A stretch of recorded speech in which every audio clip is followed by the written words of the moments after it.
Hello bachon, let us read this question. So the question says an electron passes undeflected when passes through a region of electric and magnetic fields. When the electric field is switched off, the path will change to. तो यहाँ पे एक electron है जो कि deflect नहीं हो रहा है, उसका पाथ चेंज नहीं हो रहा है जब वो इलेक्ट्रिक और मैग्नेटिक फील्ड के बीच में पास कर रहा है, और इलेक्ट्रिक फील्ड को हमने स्विच ऑफ कर दिया तो इसका पाथ कैसे चेंज होगा हमें फाइंड आउट करना है। तो इस क्वेश्चन को सॉल्व करने के लिए हमारा जो की कॉन्सेप्ट होगा वो हम जान लेते हैं। तो की कॉन्सेप्ट है लॉरेंज फोर्स। तो लॉरेंज फोर्स क्या होता है? ये इलेक्ट्रिक और मैग्नेटिक फील्ड दोनों जब एक साथ किसी चार्ज पार्टिकल पे एक्ट करते हैं तो फोर्स टोटल जो होगा किसी भी पार्टिकल पे वो हम लिख सकते हैं फोर्स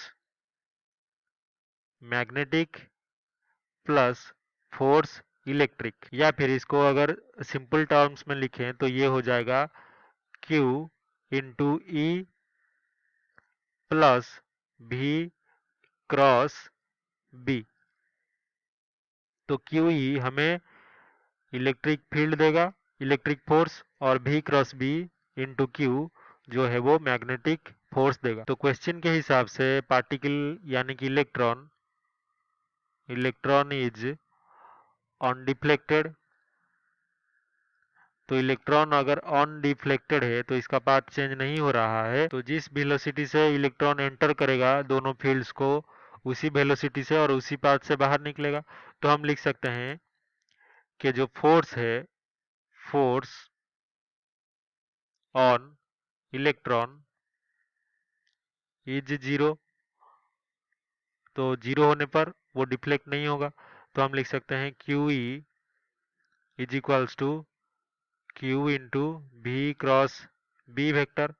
और इसको अगर डायग्राम में देखें तो अगर हमारा मैग्नेटिक फील्ड इस डायरेक्शन में है, ये है बी, और ये हमारा इस डायरेक्शन में वेलोसिटी वेक्टर भी है, तो इन दोनों प्लेन्स को परपेंडिकुलर करते हुए हमारा भी क्रॉस बी इंटू क्यू रहेगा। तो Q into v cross B, तो ये सारे वेक्टर्स हैं, लेकिन इस प्लेन को परपेंडिकुलरली क्या रहेगा इस वेक्टर को, ये हमारा जो इलेक्ट्रिक फोर्स है यानी कि Q इंटू ई, क्योंकि दोनों फोर्स एक दूसरे को कैंसिल करना जरूरी है क्योंकि हमारा जो चार्ज पार्टिकल है वो अनडिफ्लेक्टेड हो रहा है। तो अभी हमें केस 2 में यानी कि दूसरे केस में हमें क्या करना है, फाइनली जो इलेक्ट्रिक फील्ड है इसको स्विच ऑफ कर दिया गया तो इसको जीरो कर दिया गया। तो क्यू ई जो है इज इक्वल्स टू जीरो हो जाएगा, ये जीरो हो जाएगा, लेकिन मैग्नेटिक फील्ड अभी भी प्रेजेंट है। और यहाँ पे क्या हो रहा है, जो फोर्स मैग्नेटिक हमारा है ये हमारा ऑलवेज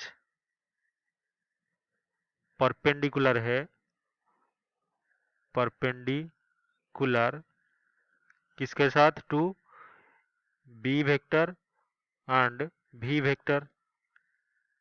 तो वेलोसिटी को अगर हर वक्त परपेंडिकुलर एक फोर्स रहेगा उसको हम क्या बोल सकते हैं, दिस फोर्स एक्ट्स आज सेंट्रीपिटल फोर्स, सेंट्रीपिटल फोर्स। तो सेंट्रीपिटल फोर्स किसी भी पार्टिकल पे रहने पर हमारा जो पाथ होता है वो कैसा हो जाता है, सर्कुलर पाथ, सर्कुलर पाथ, क्योंकि हमारा जो टेंजेंशियल वेलोसिटी भी डायरेक्शन है उसके ऊपर हमेशा परपेंडिकुलरली एक फोर्स एक्ट करता है जिसको कि हम एफ सेंट्रीपिटल कहते हैं।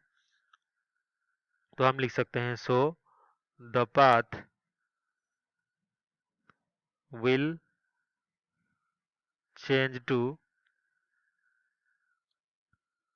ए सर्कल। तो यही हमारा फाइनल आंसर होगा कि पाथ चेंज होके सर्कल हो जाएगा। I hope you have understood this explanation well. Best of luck.